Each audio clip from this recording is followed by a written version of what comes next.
Today we are going to start next episode of the modern history. और modern history का जो segment हमने अभी तक स्टार्ट किया था वो टीपू सुल्तान तक हम पहुँचे थे.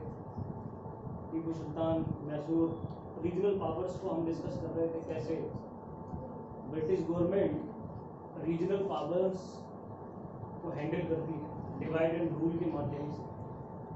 और रीजनल पावर्स में हम मैसूर तक पहुँचे. पहले हमने बंगाल को देखा, डिस्कस किया, नवाब सिराजुद्दौला, बैटल ऑफ प्लासी 1957, और उसके बाद में 1799 fourth Anglo Mysore war, Delhi Delhi है टीपू सुल्तान.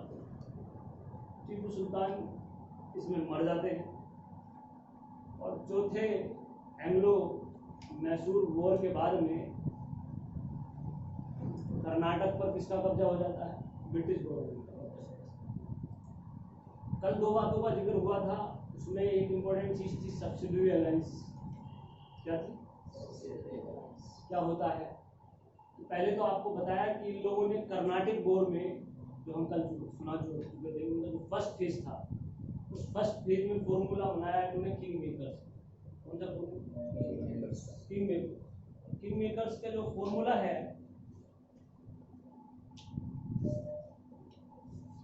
उस फॉर्मूले में ये देश के इंटरनल मैटर में जो है इंटरफेयर करते थे, जो इंटरनल मैटर है, और इंटरनल मैटर्स को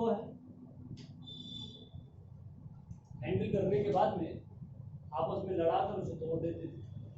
ये इनडायरेक्ट वे था. सब्सिडियरी अलायंस दूसरा इंपॉर्टेंट फैक्टर बना. और सब्सिडियरी अलायंस जो सहायक संधियां होती हैं वो मैं आपको पहले आज बताऊंगा कि इसमें होता क्या है. और सब्सिडियरी अलायंस का जो कॉन्सेप्ट आया वो गैलीली लेकर आया 1799 में. उन्होंने किसके सामने रखा? उसको टीपू सुल्तान. टीपू सुल्तान उसको रिजेक्ट कर दिया और उसकी वजह से ये वॉर होता है.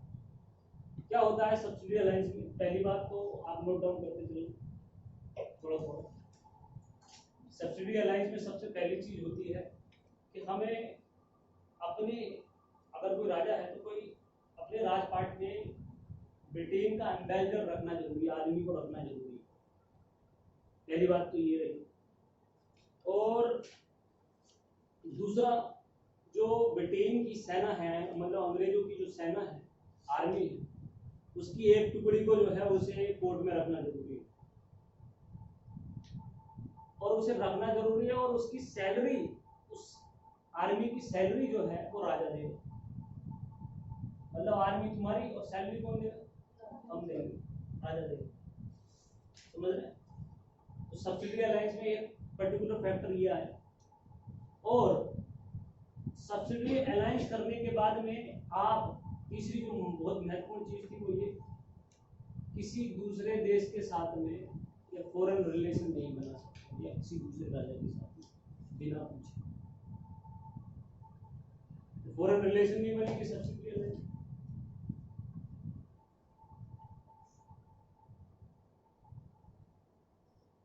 ठीक है. तो सबसे पहले जो सब्सिडियरी अलायंस किया वो किया हैदराबाद में. हैदराबाद निजाम याद होगा इन्होंने, और फिर अवध ने भी कर लिया सब्सिडियरी अलायंस. टीपू सुल्तान को मार दिया गया, आपको पता है, फोर्थ एंग्लो वॉर में. उसके बाद मराठों ने भी कर लिया, पेशवा बाजीराव,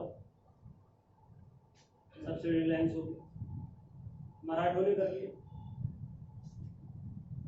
और लॉर्ड हेस्टिंग्स के टाइम तक, फाइनली हमें इसके बाद लॉर्ड हेस्टिंग्स आते हैं, और उनके टाइम तक हिंदुस्तान के 3/4 का मतलब कितना परसेंट? लगभग 25%. लगभग 20. अच्छा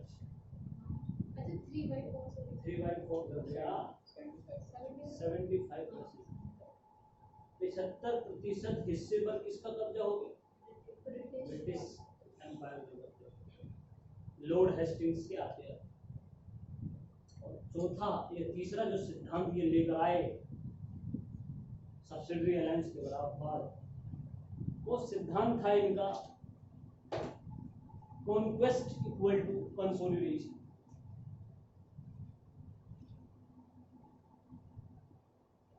conquest equal to consolidated consolidation.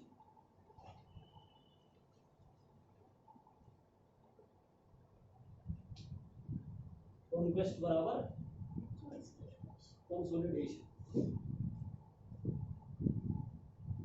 C equal to C। Conquest मतलब विजय, कंसोलिडेशन मतलब कब्जा, लड़ाई करना और उस पर क्या कर लेना, कब्जा कर लेना। तो ये हो गया कॉन्क्वेस्ट इक्वल टू कंसोलिडेशन। ये सिद्धांत के साथ में निकले और इस सिद्धांत में इन्होंने जो ये प्रिंसिपल लेकर आए वो आए डॉक्ट्रिन ऑफ लैप्स। ठीक है, कंसोलिडेशन एक अलग चीज होती है, मैं आपको बताऊंगा अभी। किसी चीज का कब्जा करना, किसी चीज को कंसोलिडेट करना, पूरी तरीके से अज्यूम करना, वो अलग चीज।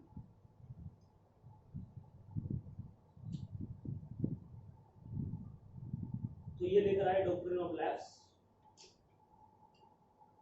नेपोलियन बोनापार्ट के बारे में आपको बता दूं मैं कि 1799 के आसपास जब हमारे देश में टीपू सुल्तान था तो फ्रेंच में जो है एक तानाशाह था, सशस्त्र तानाशाह डिक्टेटर, जिसका नाम क्या था, Napoleon Bonaparte. Napoleon Bonaparte. Parallel है ये दो। मैंने कल इस बारे में बताया था आपको कि दोनों ही जैकोबिन क्लब के क्या है, मेंबर हैं और दोनों ही ट्री ऑफ लिबर्टी लगाते हैं अपने अपने देश को। ठीक है, तो नेपोलियन बोनापार्ट इतिहास में वो दूसरा फॉरेन किंग है जिसके नेम के आगे ग्रेट लगता है, ग्रेट नेपोलियन बोनापार्ट। हिस्ट्री का बहुत बड़ा सेगमेंट है नेपोलियन बोनापार्ट से जुड़ा हुआ वर्ल्ड हिस्ट्री में, वो हम बाद में कर पाएंगे। ठीक, फिलहाल आप इतना समझिए कि इसके पैरेलल है।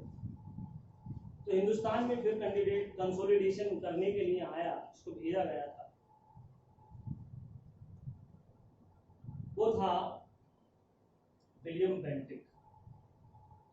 देख लीजिएगा कि William Bentinck came India for consolidation. Bharat को और भी अच्छा तरह से कंसोलिडेट करने के लिए किसे भेजा गया, विलियम बेंटिक को भेजा गया।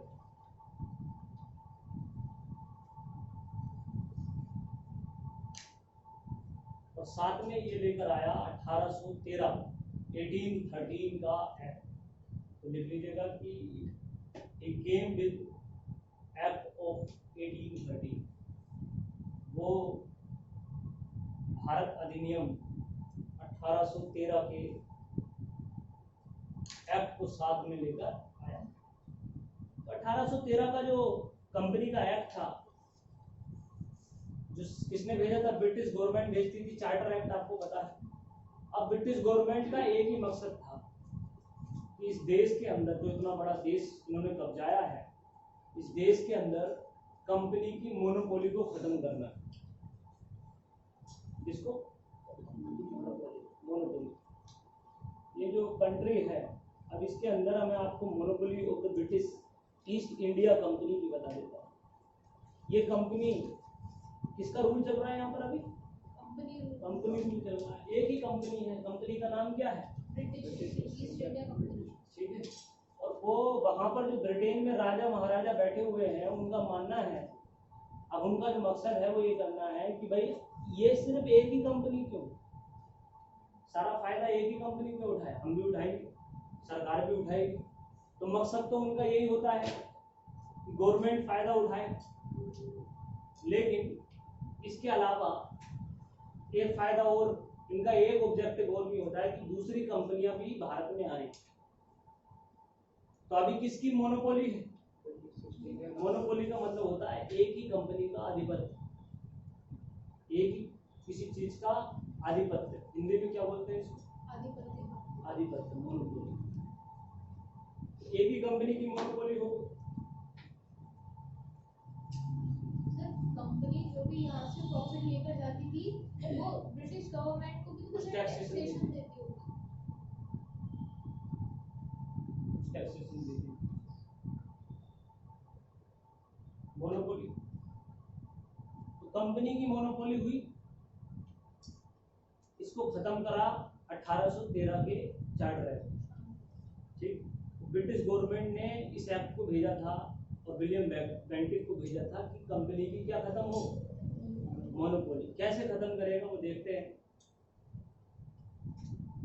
तो इसने पहला काम जो स्टार्ट किया, पहले इसके काम गिनते रहना। पहला काम इसने किया, इसको जो है भारत के दरवाजे खोलने थे, ठीक, open the doors for other companies. जितनी भी कैपिटलिस्टिक कंपनी थी उनको इनवाइट करना था, जैसे एफडीआई हम इनवाइट करते हैं आज की डेट में। विदेशी कंपनी हमारे देश में क्या लगाए, फैक्ट्री लगाए, प्लांट लगाए। तो विलियम बेंटिक का मकसद था कि वो विदेशी कंपनियों को इनवाइट करे और वहाँ की और भी कंपनियां भारत में आए। इसके लिए उसने पहला काम किया, कैपिटल इंडस्ट्रियलिस्ट को इनविटेशन दिया। कैपिटल इंडस्ट्रियलिस्ट को क्या दिया इसने, इनविटेशन। और उनके जो गुड्स थे, कौन कौन से, टेक्सटाइल के गुड्स, जींस, टी शर्ट और जो फॉरेन चीजें होती हैं, उनकी जो कंपनीज हैं उनको इनवाइट किया। वो आई भारत में बहुत बड़े पैमाने पे। और फिर इंडिया की जो कल्चरल वैल्यूज थी उनको खत्म करने की कोशिश की। उसके जो ईगल्स थे, खासकर विलियम बेंटिक को भारत में समाज सुधारक के नाम से जाना जाता है। He was the social reformer of India, याद रखना। सबसे पहली बात जो उसे समझ में आई कि भारत में कुछ बड़ी ही ऑर्थोडॉक्स और सुपरस्टिशन इविल्स है, वो चलती आ रही है, हो रही है। उनको दूर करने के लिए उसने सबसे अच्छा काम ये किया कि उनके खात्मे के लिए इसने नियम और कानून बनाए। और उसमें नियम कानून बना पहला, सती प्रथा। तो विलियम बेंटिक ने सती प्रथा को खत्म किया, सबसे पहली बात। ठीक है, सती प्रथा बहुत ही खतरनाक है, आपको बता दिया मैंने इसके बारे में। सती प्रथा के बारे में सबसे पहली आवाज जो है, मोहम्मद बिन तुगलक के समय एक ट्रेवलर आया था जिसका नाम था इब्न बतूता। उसकी किताब थी रहेला, ठीक है, उसमें जिक्र है सती प्रथा का। सबसे पहली बार जो है उसको क्रिटिसाइज उसी किताब में किया गया। और उसके बाद में ये कामयाबी जो मिली सती प्रथा को अंत करने की, ठीक है, वो विलियम बेंटिक को मिली। विलियम बेंटिक ने इसके खिलाफ एक लॉ बना दिया, तो इसका पूरा फुल बैन कर दिया। रहेला, तो इस पर लोग रोक लगा दी। इसके अलावा बुराई नंबर दूसरी हमारे समाज में थी लूटपाट, ठग्स थे हमारे देश में, बहुत बड़े पैमाने पर ठगी थी। हर दूसरा तीसरा आदमी या गांव ठगी करता था हिंदुस्तान में। इसलिए रात बेरात में कोई इधर से उधर जाता भी नहीं। और आपने सुने भी होंगे डाकू मंगल सिंह वगैरह, ये सारे नाम, ये बड़े ही एक तरीके से कल्चरल थे हमारे, जो है समाज के अंदर एक पार्ट माने जाते थे। तो इस पर शिकंजा कसा विलियम बेंटिक ने, ठगी को खत्म किया। याद रखिए, खत्म तो खैर अभी तक नहीं हो पाई, लेकिन इस पर कानून बनाया। अब जो है, अब तो हर आदमी ठग लगता है।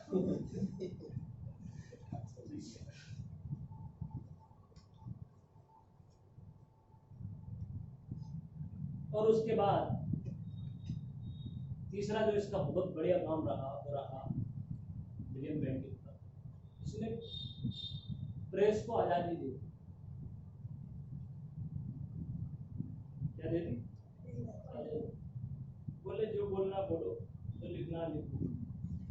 और इसने एक बात बोली, प्रेस जो होती है, प्रेस जो होती है, प्रेस एक सेफ्टी वॉल्व की तरह काम करती है। इसकी तरह सेफ्टी वॉल्व। क्या काम होता है सेफ्टी वॉल्व? कुकर की सीटी का काम क्या होता है? अगर कुकर में सीटी ना लगाई जाए कुकर क्या हो जाए? फट जाए।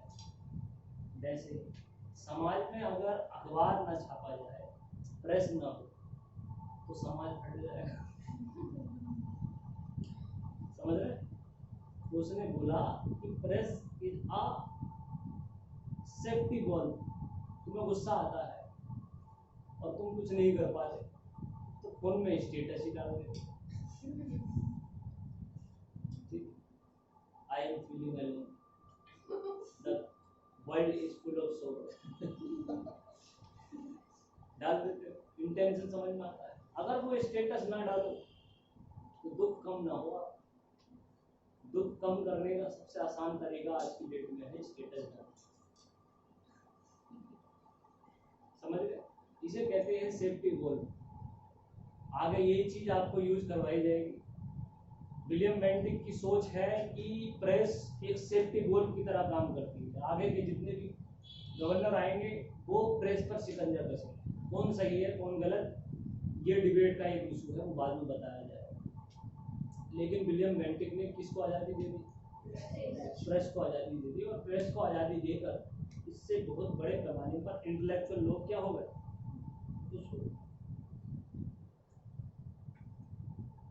लेकिन इसके सोशल रिफॉर्मर से, जितने भी सोशल रिफॉर्म इसने किए, इससे कट्टरपंथी जो लोग थे भारत में, ऑर्थोडॉक्स सोच के, वो नाराज हुए।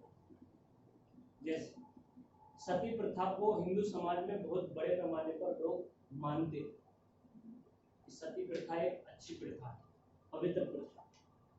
समझ गए? तो वो लोग क्या हो जाए? नाराज। दूसरी चीज कि एक कैंडिडेट का नाम जरूर लिखिएगा। इनका नाम है राधाकांत देव। इन्होंने जो है देव समाज की स्थापना की। जैसे ब्रह्म समाज की स्थापना किसने की थी? राजा राम मोहन राय। ऐसे ही राधाकांत देव थे कैंडिडेट, इन्होंने किसकी स्थापना की थी? देव समाज की। इन्होंने चिट्ठी लिख दी विलियम बेंटिक को, बोले हमारे धार्मिक मामलों में ना ही पढ़ो तो अच्छा है, विदेशी हो झाम दिए जाओ।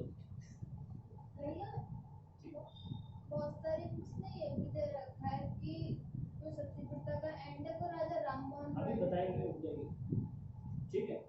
तो राधाकांत दास ने, क्या नाम बोला, राधाकांत देव ने चिट्ठी लिख दी और विलियम बेंटिक ने इन्हें जो है बाइज्जत बंगाल बुलाया अपनी किले पर। बोले आओ साहब, बोले पंडित जी सारी किताबें लेकर आना, ठीक है। तो पंडित जी से सारी किताबें भी मंगाई। बोले कि इन किताबों में वो लाइन ढूंढ कर दिखाओ जहाँ ये लिखा है कि सती प्रथा जो है एक अच्छी प्रथा है और सती प्रथा भारतीय समाज को फॉलो करनी चाहिए। ग्रंथों में, पंडित जी बोले ग्रंथों में तो कहीं नहीं लिखा। बोले वेदों में नहीं लिखा, पुराणों में नहीं लिखा है। लिखा कहाँ है? बोले मनुस्मृति में लिखा। किसमें? मनुस्मृति। और मनुस्मृति तो बहुत ही अनुरूप बुक, एक धार्मिक पुस्तक के रूप में नहीं जाना जाता। तो भाई वो मान गए और वापस चले गए विलियम बेंटिक। अब विलियम बेंटिक के साथ में जो बड़ा ही महत्वपूर्ण रोल प्ले किया था वो किया था राजा राम मोहन रॉय। राजा राम मोहन रॉय, जब मैं आपको भारतीय पुनर्जागरण वाला सेक्शन बताऊंगा अभी, तो बताऊंगा कि राजा राम मोहन राय भारत के, आधुनिक भारत के फादर ऑफ मॉडर्न इंडिया, ठीक है, आधुनिक भारत के पिताजी, पितामह। कौन? राजा राम मोहन राय। राजा राम मोहन राय ने ही आवाज उठाई थी, वकील थे पेशे से। और अकबर दुत्ते नाम है एक राजा का, शाह आलम से पहले एक राजा थे अकबर दुत्ते, मुगल राजा। उनका पेंशन का केस लड़ा था उन्होंने लंदन में जाकर। पहली बार लंदन उन्होंने इस चक्कर में देखा था, अकबर ने भेजा था, अकबर दुत्ते ने भेजा। याद रखना, अकबर दुत्ते बहुत सिंपल छोटा सा राजा है अकबर दुत्ते, कभी अकबर से कंपेरिजन कर लो आप। उनके केस के पेंशन का केस लड़ रहे थे, तो आप समझ सकते हो कितने छोटे राजा रहे होंगे। तो अपनी पेंशन के लिए इन्होंने लंदन भेजा। बोले यार ब्रिटिश गवर्नमेंट हमें पेंशन नहीं दे रही है, हमारी पेंशन बढ़ाओ, तो तुम केस लड़के आओ। तो राजा राम मोहन राय को भेजा गया, लंदन गए राजा राम मोहन राय। तो इनका नाम पहले राम मोहन राय था। क्या नाम था? और केस जीत गए, 5 5,000 रुपये पेंशन बढ़ गई, पेंशन बढ़ गया। मुगल बादशाह खुश, अकबर दूत बोले आज के बाद हम तुम्हें उपाधि देते हैं राजा की, आज के बाद तुम्हारा नाम होगा राजा राम मोहन राय। उन्होंने तो लंदन घूम लिया था, और लंदन तो घूमते ही इंसान आधुनिक हो जाता। राजा राम मोहन राय फिर तो ट्रेंड में आ गए, बोले सती प्रथा ये सब दूर दूर दुनिया कहाँ से कहाँ पहुँच गई है, आप कहाँ से कहाँ जिंदी औरत को जला रहे हो, आप कोई तरीका है? तो राजा राम मोहन राय जब वापस आते हैं बड़े क्रांतिकारी होते हैं। तो राजा राम मोहन राय ने विलियम बेंटिक को बहुत बड़े पैमाने पर कहा और उन्हें जो है सपोर्ट करने को भी बोला, और फिर बाद में ये बिल पास हुआ। ऐसे बहुत सारे क्रांतिकारी लोग भारत के पुनर्जागरण में रहे, जैसे कि राजा राम मोहन राय के अलावा अगर कहें हम आचार्य विद्यासागर, ठीक है, जिन्होंने विधवा, पुनर्विवाह और बाल विवाह पर जोर दिया। ठीक है, तीन जो बेसिकली प्रॉब्लम्स थी विलियम बेंटिक के माध्यम से दूर हुई। कौन कौन सी? विधवा पुनर्विवाह, window remarriage act, window remarriage act, ठीक है, विधवाओं को दोबारा शादी करने का हक नहीं। सुना होगा आपने ये गलियां ये चौबारा यहाँ आना दोबारा, प्रेम रोग। भारत में विधवा पुनर्विवाह पर बनी एक बेहतरीन हिंदी पिक्चर फिल्म है। तो उसमें क्या है, मतलब जो भारत की समस्या है वो दिखाई गई है कि विधवाओं को या विधवा को अगर दोबारा शादी करने करी जाती है तो उसे अच्छा नहीं देखा जाता भारतीय समाज में। इसको जो है दूर किया किसने? विलियम बेंटिक, विधवा remarriage sorry window remarriage act. और बाल विवाह तो खैर बहुत ही बड़ी प्रॉब्लम आज भी चल रही है कई जगह पर, चाइल्ड मैरिज है। तो चाइल्ड मैरिज राजस्थान हरियाणा वाले रीजन में आज भी है, और भारत सरकार बहुत बड़े पैमाने पर इसके लिए कुछ प्रोग्राम भी चला रही है। लेकिन आपको पता होना चाहिए सबसे पहली बार विलियम बेंटिक ने ही सारी ईगल्स के ऊपर शिकंजा कसा था। ठीक है, याद रखना एक बात कि इसका इंटेंशन क्या है। हर एक गवर्नर जनरल को किसी मकसद से भेजा जाता है, और स्टोरी समझने का, पढ़ने का और सुनने का बस यही बहुत अच्छा फायदा है कि आप उन सब चीज़ों को देख पाते हो, समझ पाते हो जो चीज़ें आपकी किताबों में अवेलेबल नहीं। तो मैंने एक बात जो आपको बताई कि हर एक गवर्नर जनरल को कौन भेज रहा है? सरकार भेज रही है मीटिंग, तो फालतू में तो भेज नहीं रही, किसी न किसी उद्देश्य के साथ, इंटेंशन के साथ भेज रही है। वो इंटेंशन आपको याद रखना, और मैं बार बार आपको इंटेंशन को बोल देता हूँ और आप लोग याद नहीं रखते। विलियम बेंटिक का इंटेंशन क्या है भारत में? सर, जो कंपनी ने जो अपनी मोनोपोली बना रखी है उसको खत्म करना, कंपनी की मोनोपोली को खत्म करना और भारत को कंसोलिडेट करना। कंसोलिडेट करने का मतलब होता है किसी चीज को पूरी तरह से अपने हाथों में लेना, कब्जे में करना। कोई टॉपिक है आपने पढ़ा, उससे भी पढ़ा, लेकिन इसकी कोई गारंटी नहीं है कि वो टॉपिक आपको समझ में आ गया। जिस दिन समझ में आ गया उस दिन आपको समझ में आ गया, तो उसका मतलब ये कंसोलिडेट क्या हो गया है। अब कंसोलिडेशन करने के लिए ये एक तरीके से दिमाग की जुताई है। कंसोलिडेट करने के लिए हमें बहुत हथकंडे लगाने पड़ते हैं, उसमें से एक हथकंडा है ये आपकी स्टोरी। और इस तरह से अगर आपने हिस्ट्री कंप्लीट कर ली तो आपको दोबारा हिस्ट्री पढ़ने की जरूरत नहीं पड़ेगी। तो कंसोलिडेट करना था इसका मकसद, याद रखिएगा। और सबको उसने खुश किया। अब फिर इसके टाइम पर सबसे बड़ा काम जो रहा वो रहा मैकाले डिक्लेरेशन। भारत की एजुकेशन पर बहुत बड़ा एक्ट आया जिसका नाम था मैकाले डिक्लेरेशन। इसको मैकाले मैन्यूट या मैन्यूट के नाम से जाना जाता है। ये 1835 में आया था, 1835 में।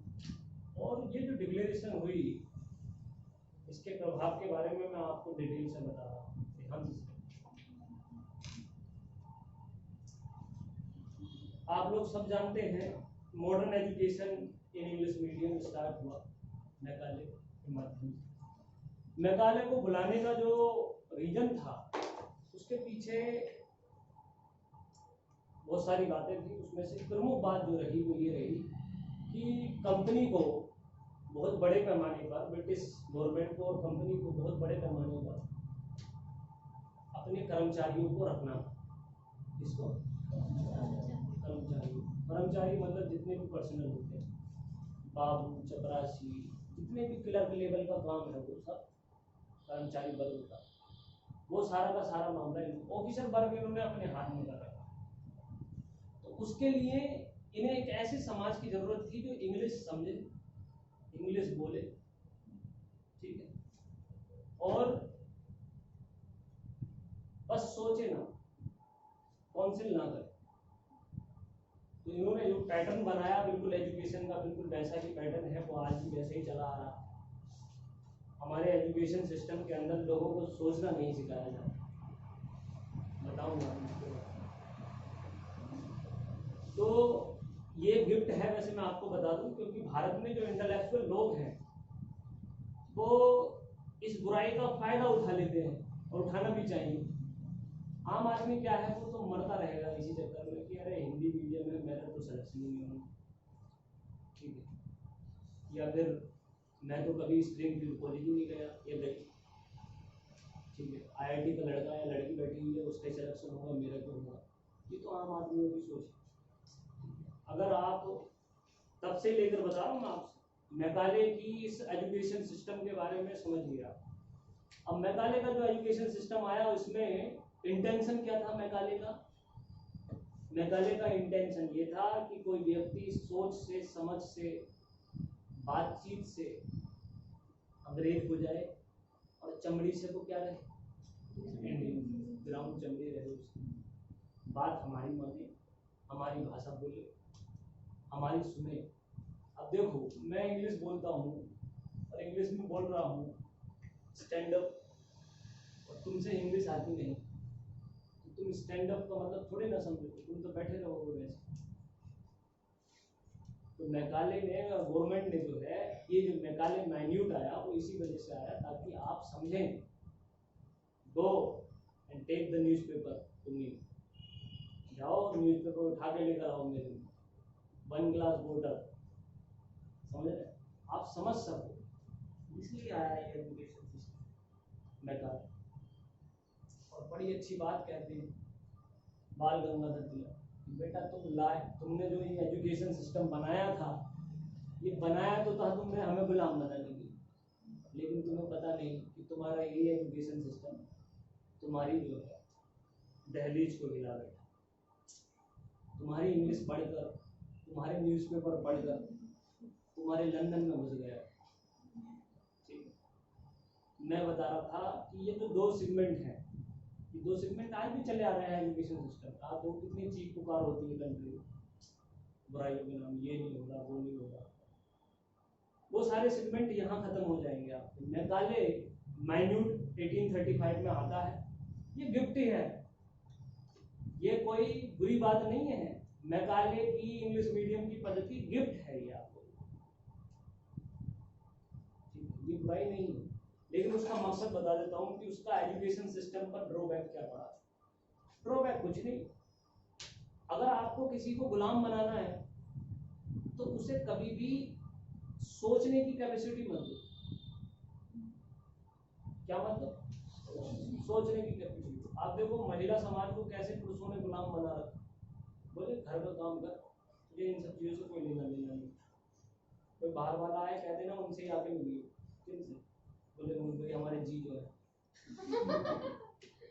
ठीक, तुझे बाहर के कामों से कोई लेना देना नहीं।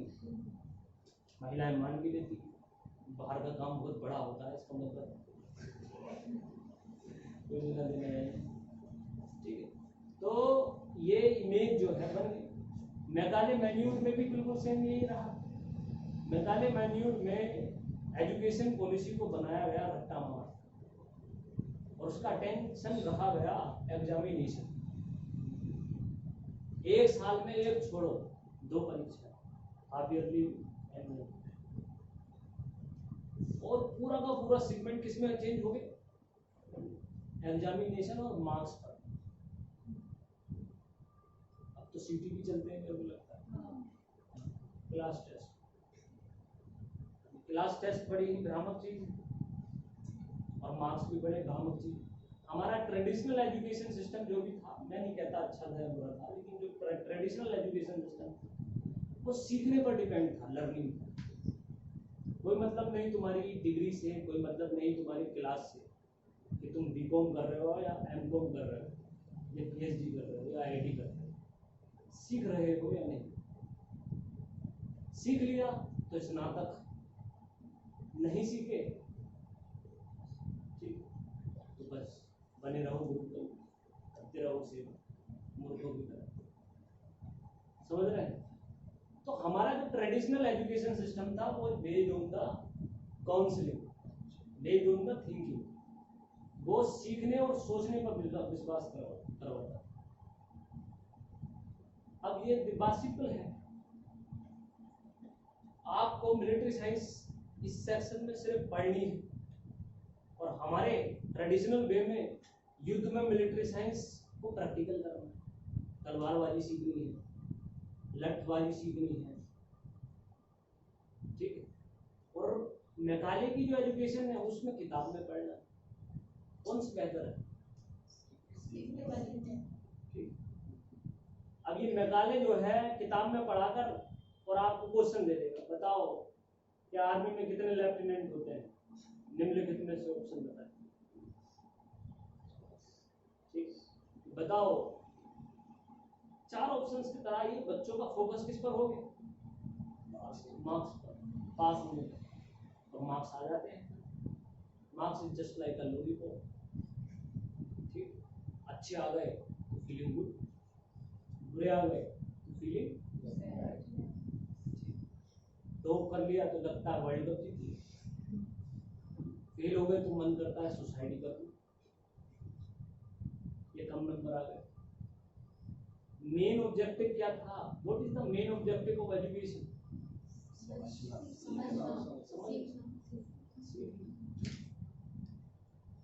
भारत के पहले एजुकेशन सिस्टम में लोगों को उत्साह सिखाया जाता था, जज्बा सिखाया जाता था, पैशनेट कैसे रहना है, जवाब कैसे देना है।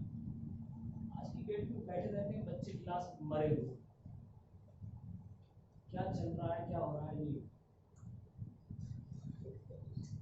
कोई लेना देना नहीं। कहानी आ गई यार, फाइट मत करना। एजुकेशन सिस्टम का मैं भी बड़ा रिस्पेक्ट करता हूँ, हमारे टीचर्स का ही लेना देना है जो आज हम यहाँ बैठे हुए, बहुत सारे आगे लोग पहुँच चुके हैं। लेकिन भारत के ज़्यादातर एजुकेशन सिस्टम की बात बदल रही है, कहानी याद है। एक बार एक प्राइमरी स्कूल में BSA बेसिक शिक्षा अधिकारी, उन्होंने आते ही क्वेश्चन पूछा, बताओ शिव का धनुष किसने तोड़ा? लड़के से पहले की जैसे ही बैठे, उन्होंने बोला मैंने नहीं तोड़ा। ठीक है, क्या बोला? मैंने नहीं तोड़ा। ठीक, BSA बोले, वहां पर मास्टर बोले ये क्या बोल रही है, तो क्या मैंने नहीं तोड़ा? बोले साहब इसी ने तोड़ा होगा, यही शैतान है। यही है सबसे शैतान। कैसे नहीं तोड़ा? बोल के तूने तोड़ा है। अभी BSA जो है बोले यार तुम रेडी बात टीचर, वो जो है गुस्से में BSA प्रिंसिपल के पास में गया। प्रिंसिपल ने बोला कि मैंने बच्चे से पूछा कि शिव का धनुष किसने तोड़ा, तो वो बोल रहा है कि मैंने नहीं तोड़ा। फिर मैंने टीचर से पूछा तो टीचर बोला कि इसी ने तोड़ा होगा। ये एजुकेशन सिस्टम, तुम नाराज क्यों हो रहे हो? लकड़ी का ही तो था, अंदर की बात है, इंटरनली सॉल्व कर लेंगे, डोंट वरी। दे के मामला निपट जाएगा, धनुष ही तो है। समझ रहे हैं?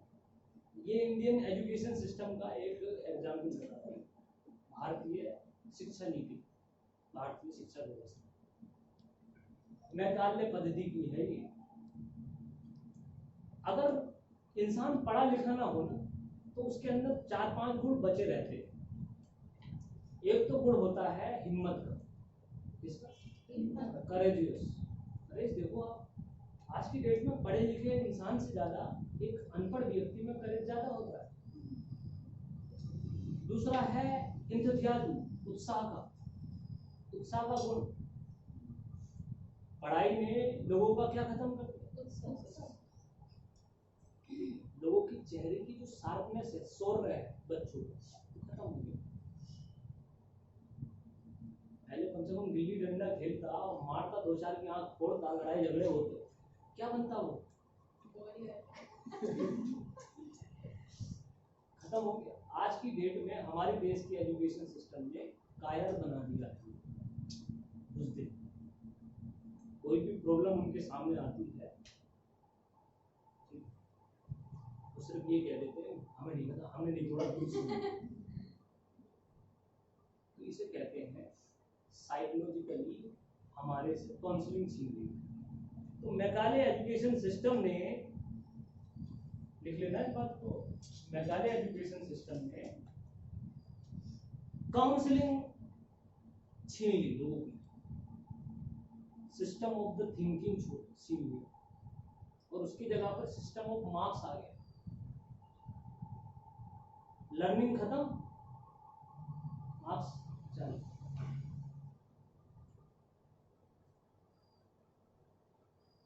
ज्यादातर लोगों के साथ, लेकिन कुछ महान विद्वान पैदा हो गए, भगत सिंह जैसे, बाल गंगाधर तिलक जैसे, गांधी जैसे, नेहरू जैसे। इन्होंने इंग्लिश को पढ़ा, विवेकानंद जैसे, और बड़ा शानदार पढ़ा, और फिर पढ़ने के बाद में ये अंग्रेजों पर भारी पड़ा। समझ रहे? ये होते हैं वो लोग जो व्यवस्था को जीतना समझते हैं। एक आम आदमी हमेशा कोसता है, और एक एरिस्टोक्रेट, एक ब्यूरोक्रेट इंसान जो है वो उसकी कमी को देखकर आगे बढ़ता है। ये डिफरेंस है, समझ रहे? इसीलिए जब भी आप किसी से कोई शिकायत करते हो, चाहे कोई हिंदी मीडियम की हो, चाहे वो किताब की हो, या किसी भी चीज की शिकायत, ठीक, शिकायत करने से पहले ये याद रखना कि शिकायत करने वालों से बेहतर वो लोग होते हैं जो बेसिकली उसी शिकायत पर डबल मेहनत करते हैं। क्या करें? माना कोई बच्चा क्लास में अगर अगले दिन नहीं आता है, इस दिन नहीं आता है, और अगले दिन में कोई क्वेश्चन पूछता हूँ,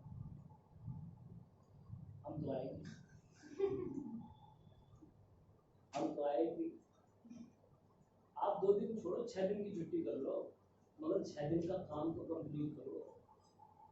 साथ में कल को मैं आप 6 दिन का क्वेश्चन पूछता हूँ तो आप बताओ कि कल आपने ये कराया था और मैंने सब याद कर लिया, तब तो तुम्हारी छुट्टी करने का फायदा होगा ना। तुम तो हम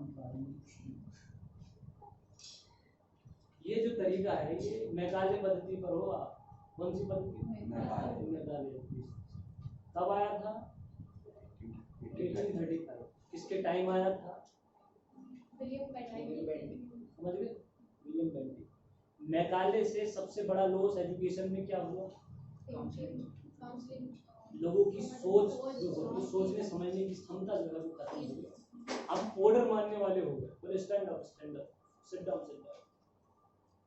ठीक, पागल बना दिया हमने इस एजुकेशन, क्योंकि हम पूरी तरीके से क्या होते हैं, क्या हो गए, कमांडेबल हो गए।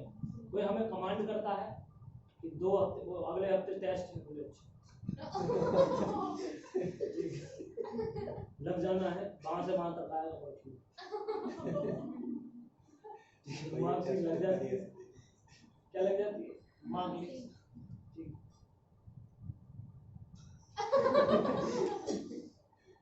समझ रहे? ये मेघालय पद्धति। आप अपने आप को देखिए, आप कहाँ स्टैंड करते हो, ठीक है? अपनी कमजोरियों को समझिए, फिर आगे बढ़िए। मार्क्स में कुछ नहीं होता है। टेस्ट में आपको शुरुआत में ले रहा हूँ, उसके बाद में मैं आपको अलग तरीके से रूटीन बताऊँ, समझने और सीखने। समझ रहे? सीखना जरूरी है, मार्क्स सेकेंडरी है। मैं आपसे बार बार इसी बात को कह रहा हूँ। इतनी कीमती क्लास मैं आपको इसीलिए दे रहा हूँ, इतनी कीमती वक्त में, ताकि आप किसी भी चीज को गेन करने से पहले सीखें, ठीक है? इसका जो अगला काम रहा बड़ा ही शानदार, मेघालय के बाद में, विलियम बेंटिक के बाद में विलियम बेंटिक की बात कंप्लीट हुई, उसके बाद में सबसे महत्वपूर्ण कैंडिडेट आते हैं इसके बाद डलहौजी 1848, ठीक है। और डलहौजी वही काम जो था उसी को पूरा करने के लिए आता है, बोले भाई कुछ करो, हिंदुस्तान के अंदर बड़ी दिक्कत हो रही है। 1848 कब 1848 में डलहौजी आता है। और डलहौजी आने के बाद अपने साथ लेकर आता है इंफ्रास्ट्रक्चरल या इंडस्ट्रियल रिवोल्यूशन। भारत में औद्योगिक क्रांति डलहौजी के टाइम पर आती है।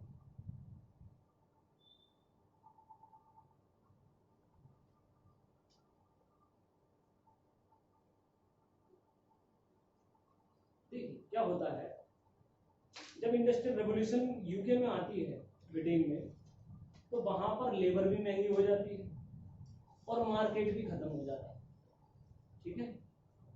तो डलहौजी को भेजा जाता है कि हमें एक नया मार्केट बनाना है, जैसे मैंने अभी बताया बेंटिक को भेजा जाता है, और उसके लिए आपको वहां पर एक स्टेज तैयार करनी है हिंदुस्तान, इंफ्रास्ट्रक्चरल रेवोल्यूशन बोलते हैं।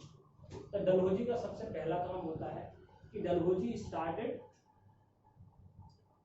Infrastructural revolution. ये इंफ्रास्ट्रक्चरल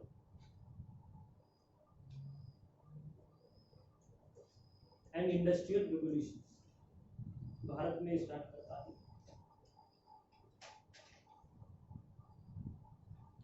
उसके लिए थोड़े बड़े पावर के साथ में ये डॉक्ट्रिन ऑफ लैप्स लेकर आता है। और डॉक्ट्रिन ऑफ लैप्स कुछ नहीं है, C = C। क्या है C = C? क्या होता है? कॉन्क्वेस्ट इक्वल टू, बोले कि आप देखो बहुत देर हो रही है, अब आप डायरेक्टली हिट कीजिए, 3/4 तो इंडिया हो ही गया है तुम्हारा, उसे कंसोलिडेट करने के लिए आपको जल्दी ही कदम उठाना होगा। तो इससे पावर मिलती है doctrine of lapse. Doctrine of lapse क्या है? वर्चस्व की नीति या हड़प की नीति, ठीक है। इसमें क्या होता है कि दत्तक पुत्र, जो जिसे हम कहते हैं एडॉप्टेड सन, अगर किसी राजा का होता है तो राज सिंहासन उसे नहीं दिया जाएगा, वो किस स्टैंडर्ड में पहुंच जाए? ब्रिटिश स्टैंडर्ड में पहुंच जाए। और फिर जाकर ये बोलते थे, बोले कि तुम इतने निकम्मे हो कि तुम बच्चे पैदा नहीं कर सकते, तो फिर जो है तुम राजा बनने के लायक नहीं हो, ठीक है। और ऐसा बहुत सारे किंग थे भारत में जिनके जो है खुद के क्या नहीं, बच्चे नहीं। और दत्तक पुत्र महिला या लड़की जो है उसमें क्या नहीं बनती, रानी, वो नहीं बन सकती थी। और लड़का हो गया दत्तक, एडॉप्टेड, लड़का दत्तक पुत्र हो जाएगा तो सीधे किसके अंडर में पहुंचेगा राज सिंहासन? ये डॉक्ट्रिन ऑफ लैप्स। कोई ना माने जबरदस्ती लड़ाई, जैसे झांसी की रानी लक्ष्मीबाई, जानते हो आप, उनका जो सिचुएशन है वहीं आकर अटक जाता है। तो ये डॉक्ट्रिन ऑफ लैप्स के नाम से जाना गया। इन्होंने पहले क्या किया, देखो ध्यान से, पहले इन्होंने पॉलिसी अपनाई, पॉलिसी ऑफ किंग मेकर। क्या? अपने मनपसंद राजा को गद्दी पे बैठाया, इसे कहते हैं पपट किंग, कठपुतली राजा। दूसरा काम इन्होंने क्या किया? सब्सिडरी अलायंस, जिसमें इन्होंने जो है क्या दिखाई, थोड़ी आंखें दिखाई, और जो राजा थे उनको डराना शुरू किया, फियर पैदा किया, फियर। सब्सिडरी अलायंस के सामने क्या लिख देंगे? Fear in the Indian king. और तीसरा काम doctrine of lapse. Doctrine of lapse तो डायरेक्टली C = C, ठीक है। 4-5 लोग फंस गए इसके चक्कर में, डॉक्ट्रिन ऑफ लैप्स। एक तो अवध के नवाब थे वाजिद अली साहब। कौन से नवाब? नवाब वाजिद अली साहब। 12 से 15 घंटे मुजरा देखते थे और 2 घंटा मुजरा करते थे। ये नवाब वाजिद अली साहब बहुत ही बड़े नवाब थे, अवध के थे। तो पान वान खाते थे, इन्हें जो है नोटिस जाता था, ये पान थूक के फेंक देते थे। ब्रिटेन का नोटिस जब जाता था हमने जानते हैं सामने चाट यही क्लास में पढ़े रहते थे, बड़े ही कामचोर का नहीं मतलब सॉरी क्या बोलते हैं आज लेजी नवाब का नहीं, नवाब का मतलब लेजी आदमी, ठीक है। कहते हैं ना जैसे आप कहो अरे यार पानी में डाल दियो बड़े नवाब हो तो वही सिचुएशन है, ये पड़े रहते थे, मुजरा चलता रहता था और कुछ नहीं, चप्पल भी कोई पहनाएगा तो दूसरा पहनाएगा, सब कुछ तो दूसरा पहनेगा, ये नवाबी था। नवाबों में नवाब वाजिद अली इनकी नवाबी का एक बहुत अच्छी चीज जो ब्रिटेन में अभी भी याद की जाती है और कभी भी जाती है, आपको यकीन नहीं होगा लेकिन सच है। जब इनके लिए जब ब्रिटिश गवर्नमेंट इन पर हमला करती है तो ये हमला करते समय जो है ये अपने दरबार में होते हैं, सब भाग जाते हैं, लेकिन ये नहीं भागते, तो वो वहाँ पर आकर पहुँचता है, वो उनका सेनापति ब्रिटिश, आप तो भाग सकते नवाब साहब, आप भागे आप भाग तो जाते लेकिन कोई वो बिना चप्पल पहनाए भागे, ठीक है। और मखमल था उनके पूरे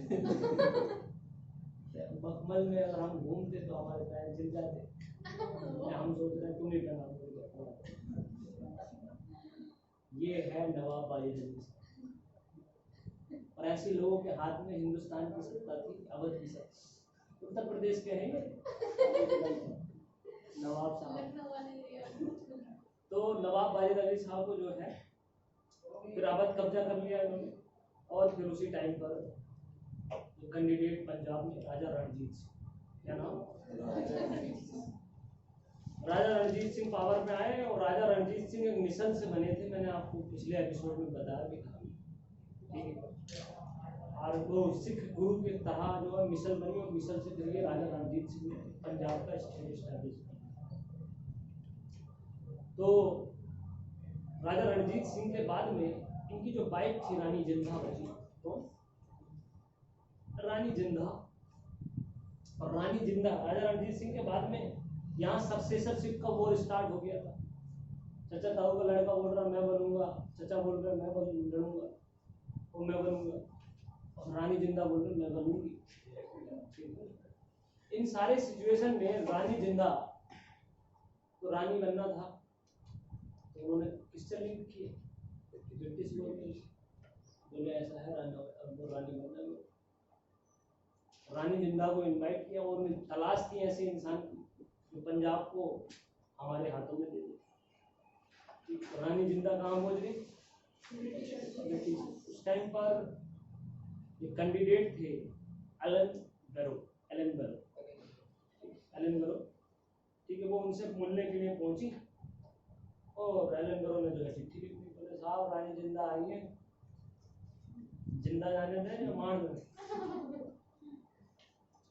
रानी जिंदा आई है तो उनके साथ डील करो, और पहुंचे डलहौजी, और तो 1848 में डलहौजी ने पंजाब का कब्जा, सब चीजों को डॉक्टर ऑफ लैब्स इस पर कब्जा 90% हो गया। पंजाब के 17 रीजन पंजाब, पूरा पंजाब। रानी जिंदा ने तो दे दिया उसे हाथ में 1848, रानी जिंदा की टिकट करा दी लंदन में, तो तुम्हारे बच्चे को अच्छी शिक्षा देंगे, हाँ कैम्ब्रिज यूनिवर्सिटी में एडमिशन करा दिए, बोले पेंशन दी जाएगी ताउम्र, अब भी चल रही है पेंशन, मैं बता दूंगा। हाँ वहाँ भेज दिया, वो मिला। इस तरह से ये इंपीरियलिज्म की पॉलिसी इसने बढ़ाई। और यहाँ पर एक बात समझिएगा कि कहाँ फेल हुआ इंडिया, इन पूरे के पूरे रीजनल स्टेट में किसका कब्जा हो गया, ब्रिटिशर्स का कब्जा हो गया। और फेल कहाँ हुआ इंडिया फेल हुआ, लिख लीजिएगा 1765 में बंगालियों को मारा ब्रिटिशर्स ने, तो कौन घुस हुए, साउथ इंडियन घुस हुए। तो फिर 1799 में साउथ इंडियन को मारा किसने? अंग्रेजों ने। तो कौन खुश हुए? मराठे खुश हुए। 1816 में मराठों को मारा इन्होंने, तो कौन खुश हुए? पंजाब खुश हुआ। और 1843 सिंधियों को मारा इन्होंने, सिंधी जो है सिंध पर कब्जा। और फिर 1848 में पंजाब पर कब्जा। ठीक है, जब जब किसी दूसरे की लात और घूंसों पर तुम्हें हंसी आती रहेगी, तब तब ये सोचते रहना कि अगला टाइम तुम्हारा है। समझ गए? यही है रूल, यही सिद्धांत। आप कभी भी किसी कमजोर पर हंसोगे या कभी भी किसी कमजोर को पिटता देखोगे और आंखें नीच लोगे,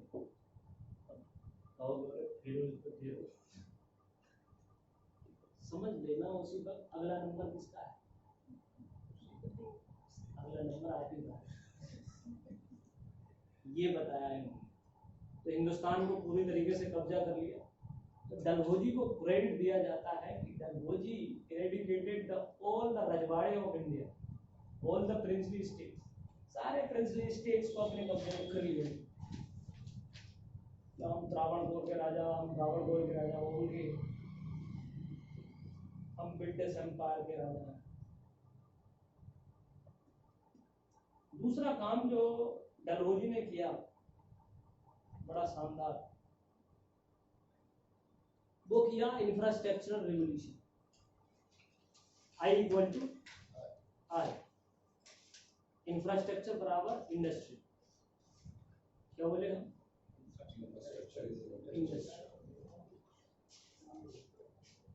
कोई भी फैमिली मार्ट हो या कोई भी मार्ट हो, मॉल हो, आपने देखा किसी को खेत में बनते हो? सड़क किनारे देखा हो, किसी गली मोहल्ले में भी नहीं देखा हो, बल्कि सड़क के किनारे देखा हो, छोटी सड़क पर बड़ी चीज है। जब तक इंफ्रास्ट्रक्चर नहीं होगा तब तक इंडस्ट्री स्टैब्लिश नहीं हो सकती। इस सिद्धांत को बोला जाता है I=I। देख लीजिए। तो इंफ्रास्ट्रक्चर रेगुलेशन आए, बोले हम पूरे हिंदुस्तान को रोन कर दोगे, रंग देते, ये कर लेंगे, वो कर लेंगे। क्वेश्चन पूछा कंपनी ने, जो दूसरी कंपनी थी बेटी, बोले किस चीज से? घोड़ों से, गधों से, हाथियों से? सड़कें तो है नहीं तुम्हारे देश में, बनना रेलवे। तो इंडस्ट्रियल इंफ्रास्ट्रक्चर जो स्टार्ट हुआ वो हुआ रेलवे। उसका बहुत बड़ा काम रहा डालो रेलवे रेवोल्यूशन, बहुत बड़ा रेलवे रेवोल्यूशन। रेलवे रेवोल्यूशन सब बोला ना, रेलवे क्रांति, याद रखना। रेलवे क्या है? क्रांति। रेलवे की पावर मैं तुम्हें अभी बता रहा हूं। 1853 में स्टार्ट हुई, मुंबई से थाने चली थी, 34 किलोमीटर। कहाँ से? मुंबई टू थाने। और इसने वो काम करके दिखाया जो आज तक कोई राजा न कर पाया, ना अशोक कर पाया, ना अकबर कर पाया। वो काम किसने किया? तो रेलवे ने क्या काम किया? रेलवे ने पूरे के पूरे इंटायर इंडिया को यूनिफाइड कर दिया, जोड़ दिया। कभी बैठे हो रेल में? ट्रेन बैठे, जब ट्रेन में आप बैठते हो तो बगल वाला जो है किसी भी जात बिरादरी का हो, किसी भी रंग का हो, ठीक हो सकता है कोरोना भी हो सकता है ठीक है, लेकिन आप क्वेश्चन नहीं पूछते। लेकिन गांव में जैसे आप जाओगे किसी के घर में पानी पूछने को, कौन जात हो भैया? रेलवे ने कास्ट एंड क्रीड खत्म किया, लोगों के दिल की दूरियां मिटा दी रेलवे। और रेलवे ने इंसान को सामाजिक से हटकर इकोनॉमिक बनाया। क्या बनाया? आर्थिक। मान लो तुम भुंटों का ठेला लगाते हो अपने गाँव में, किसका ठेला? भुंटा खाए हैं, नेज जो होती है मक्का, ठीक है, उसका आपको किसान है, आप उसका ठेला लगाते हैं, ठीक है, 150 रुपये मिल जाते हैं आप। लेकिन उसी भुट्टे के ठेले को या फिर उसी चीज को अगर आप शहर में आकर बेचते हो तो उसी के 500-1000 रुपये मिलेंगे। ठीक है, बस तुम्हें क्या चाहिए? Transportation, rail. तो रेलवे में आपका भुट्टे भिजवा दिए, चौगने पचौगने दामों पर, ये कंट्रीब्यूशन है। और जो एक बार किसी को पैसे की ललक लग जाए, खासकर हिंदुस्तानी को, फिर तो वो कभी बैक टू पवेलियन नहीं होता। ठीक, ऐसे आप देख ले, छोटे छोटे बच्चे जो है जुआ खेलते हैं, कभी कभी उन्हें लत लग जाती है। आज जो बच्चा, अंटे जो होते हैं कंचे, उन पर पैसे लगा रहा है, कल को वो क्रिकेट में लगाएगा, फिर वो IPL में लगाएगा, और फिर वो मैच फिक्सिंग ही करने लगे, कसिनो में लगाएगा। समझ रहे ना? पैसा है। तो इंडिया के इंसान को रेलवे ने क्या बनाया? Economic human. इससे पहले वो सोच रहा था कौन जात है कौन बिरादरी, अब ये सोच रहा है भुट्टे कितने के बिकेंगे। समझ गए? तो रेलवे का कंट्रीब्यूशन है भारतीय समाज को एक करने का। इसको भारतीय समाज को एक करने, रेलवे ने ये काम किया। आप ये चीज महसूस कर सकते हो जब रेल में बैठोगे, स्पेसिफिकली जनरल के डिब्बे में जो आपको बैठना नसीब हुआ, तो मनों की तो छोड़ो, तनों की भी दूरियां मिटा देता है जनरल। ठीक है, सोशल डिस्टेंसिंग छोड़ो। आप इतने बड़े एरिया में आते हो तो सीधे इतने एरिया में आ सकते हो। कुछ लोग तो पेट पिचका मुंबई शिफ्ट हो जाता है। आप देखिए, बड़ी इंपोर्टेंट वीडियो दिखा रहे थे कल NDTV पर, मुंबई की लोकल ट्रेन चला रही। मुंबई की जो लोकल ट्रेन चली तो उसमें तो फिर सब ने ही मास्क लगा रखे, सब ने, और मास्क लगा के सब एक दूसरे से चिपटे पड़े। क्या इंटेलिजेंस है इंडिया का, मास्क सबने लगा रखे हैं। समझ गए? तो ट्रेन वो चीज है जो ना सिर्फ दिलों की दूरियां खत्म करती है, बल्कि दो अलग अलग लोगों की दूरियां भी खत्म कर देती है। यूनिफिकेशन, इसे क्या कहते हैं? यूनिफिकेशन। किसने स्टार्ट किया? कब? 1853। कहाँ से कहाँ तक चला थी? खाने वाली ट्रेन थी, मुझे लगता है कल वाली थी। और दूसरा फिर फैक्टर इंफ्रास्ट्रक्चर रिवोल्यूशन आ गई भारत के अंदर। देखो इससे क्या होगा, रेल की पटरियां खुदेंगी, जैसे ही खुदाई की जाएगी वैसे ही हमें हड़प्पा सिविलाइजेशन की ईंटें मिल जाएगी। इतनी बड़ी बात। भाई इसमें तो आर्कियोलॉजिस्ट के नाम क्या थे इन्होंने बाद में? दयाराम साहनी है, राखलदास बनर्जी है, तुम पहली क्लास में आई हो। समझ? तो ये जो पूरा का पूरा सेगमेंट स्टार्ट हो जाता है। तो रेलवे से आर्कियोलॉजिकल सर्वे ऑफ इंडिया का भी इस्टेब्लिशमेंट हो गया। बोले साहब ट्रेन की पटरी खोल कर दे, ठीक है, मंदिर मिला, सोने का घड़ा मिला। आपने सुना होगा, जब भी हिंदुस्तान में कहीं भी खुदाई होती है, हर एक आदमी आके ये कहता है क्या खोद रहे हो, घड़ा निकल रहा है क्या सोने का? आप देख लेना, ये ट्रेंड है, दिमाग में जहन में है। आप 2 फावड़े लगाकर आप पेड़ भी लगा रहे होगे। क्या बात भाई। और हर एक गांव में एक अफवाह जरूर होती है। अफवाह हो या सच्चाई हो, तुम्हें पता है इसके दादा के जो दादा थे उन्होंने अपने घर पे जो है खुदाई की थी, उनके घर से मलसा निकला था सोने से। गोल्डन ज्वेलरी हर गांव में या हुआ होती है, मजरा में भी है। यहाँ तो एक परी आ चुकी थी। समझे इसको क्या कहते हैं? ये जो है आर्कियोलॉजिकल सर्वे ऑफ इंडिया का एस्टेब्लिशमेंट थ्रू द रेलवे। ठीक है, याद रखना है। रेलवे का बहुत बड़ा कंट्रीब्यूशन। रेलवे में तो ऐसा आया 600 वर्ड, फिर 300 में आया, आज की डेट में 200 वर्ड्स पे चल रहा है। तो कंट्रीब्यूशन ऑफ रेलवे क्या है? यूनिफिकेशन, भारत को जोड़ा है। शताब्दी एक्सप्रेस का नाम सुना है? कहां से कहां तक जाती है? कश्मीर से कन्याकुमारी। छोड़ दिया। कौन सा घोड़ा है ऐसा जो कश्मीर से कन्याकुमारी तक जाता है? राजधानी एक्सप्रेस सारी राजधानियों को होकर जाती है। जोड़ा है नहीं जोड़ा? छोटी छोटी ट्रेनें पैसेंजर वगैरह आ रहे हैं, गाँव को जोड़ा। पुष्पुलचरा नाम पैसेंजर सुना है आपने? तो ये छोटे छोटे गाँव में रुक जाती थी ट्रेनें। हल्ट बोलते हैं छोटे छोटे हल्ट। हकीमपुर स्टेशन आपने सुना होगा, लोधीपुर स्टेशन सुना होगा। छोटे छोटे स्टेशन ये कनेक्ट हुए। अगला क्या था? रेलवे रेवोल्यूशन हो गया। Railway revolution. अब देखिए जब रेलवे रेवोल्यूशन क्या है? इंफ्रास्ट्रक्चरल रेवोल्यूशन है, आधारभूत क्रांति है। इनको क्यों मना रहे हैं हम? समाज सेवा करने के लिए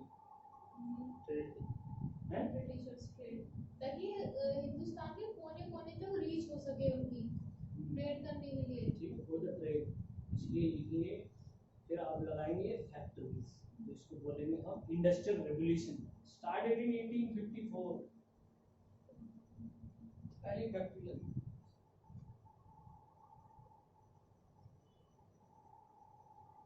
बड़े पैमाने पर ये इंडस्ट्रियल रेवोल्यूशन स्टार्ट हुई।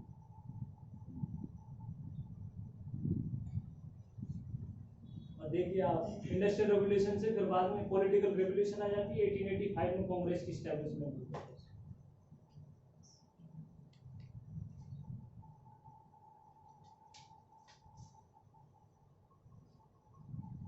तीसरा काम इसका रहा, लिख लीजिएगा। सर फर्स्ट फैक्ट्री जो थी कहाँ पे लगाई गई थी? वो तो सूरत में लगाई गई थी, लेकिन इंडस्ट्रियल रेवोल्यूशन जगह जगह फैक्ट्रियां लगा। क्या लिखा? Political revolution. Political revolution. और तीसरा काम जो इसका रहा, ये तो हो गया इसका इंफ्रास्ट्रक्चर रेवोल्यूशन। ये सब तीसरा काम इनका रहा डलहौजी का कि इन्होंने एजुकेशनल रिफॉर्म ये लेकर आए। मैकाले माइन्यूट को बाद में एजुकेशनल रिफॉर्म लेकर आए। गुड डिस्पैच, क्या नाम हुआ? Good dispatch. तीसरा काम एजुकेशनल डेवलपमेंट, गुड डिस्पैच लेकर आए। गुड डिस्पैच विवाद हो गया था, आपको पता है। और हाँ, मैकाले के बारे में बता दूं कि मैकाले एजुकेशन पॉलिसी के बारे में कौन बच्चा बताएगा कि कल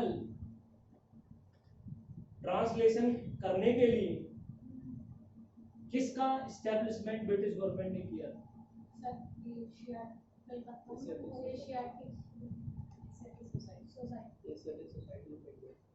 Asiatic Society of India, Calcutta.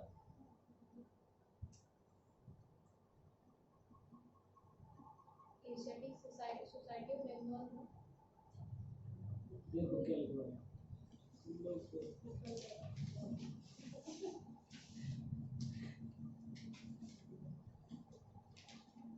Asiatic Society of Bengal ही है। बंगाल है जी सर।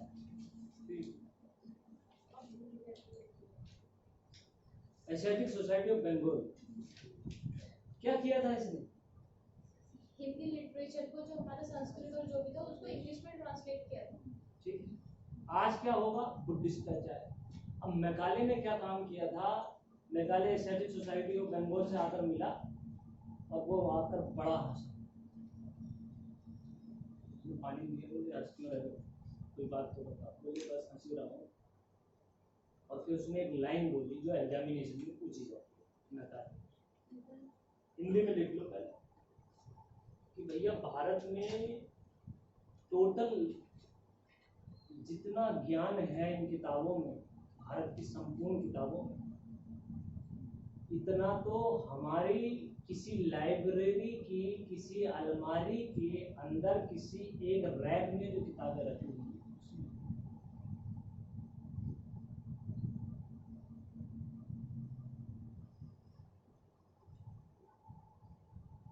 बोले भारत का संपूर्ण ज्ञान लंदन की रखी एक अलमारी, लाइब्रेरी की अलमारी की एक रैक के बराबर है। अब बोल के दिखाओ क्या बोला ये, किसने निकाले, ठीक है, अंडर एस्टिमेट कर दिया इसको। इंडिया के लिटरेचर। दूसरा पॉइंट लिखो, मतलब समझिए। अब गुड डिस्पैच आ गया, कौन सा गुड डिस्पैच, वेस्टर्न एजुकेशन के लिए आया है, किसके लिए, एजुकेशन के लिए आया, पास हो गया एक दो बड़े खत्म। और डलहौजी के टाइम पर शोषण अपनी चरम सीमा पर पहुंच गया, एक्सप्लॉयटेशन। जब जब शोषण जो है चरम सीमा पर पहुंचेगा 1848, तब तक प्रॉब्लम हो जाएगी, प्रॉब्लम हो ही गई। चरम सीमा पर शोषण जो पहुंचा, इस चीज से समझिएगा एक्सप्लॉयटेशन कि डलहौजी कहता है कि रेवेन्यू नहीं आया भाई अमरोहा से, ये अमरोहा जो बोले साहब कहाँ काल पड़ा है, बहुत बड़ी बीमारी, किसान क्या दे, भूखा मर रहा है, घास खा रहे हैं लोग, क्या घास, बोले घास, grass is very good for the horses, tax के रूप में किसको ले लो, उनकी घास को ले लो। बिपिन चंद्रा जो है इस पर्टिकुलर सेंटेंस को भारत में ब्रिटिश गवर्नमेंट के शोषण का सबसे बेहतरीन उदाहरण देता है। याद कि वो इतने बड़े वाले एक्सप्लोटर थे, इतने बड़े वाले शोषक थे कि उन्होंने किसान की घास तक तो नहीं छोड़ा। इंसिडेंट जरूर डालिए और कहीं मौका मिले। तो डलहौजी के शाम टाइम का था, ये हद थी एक तरह की।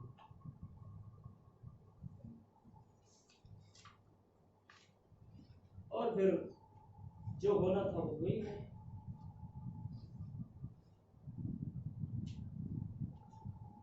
जब ज्यादा एक्सप्लॉयटेशन होगा तो क्या होगा, विरोध तो होना है।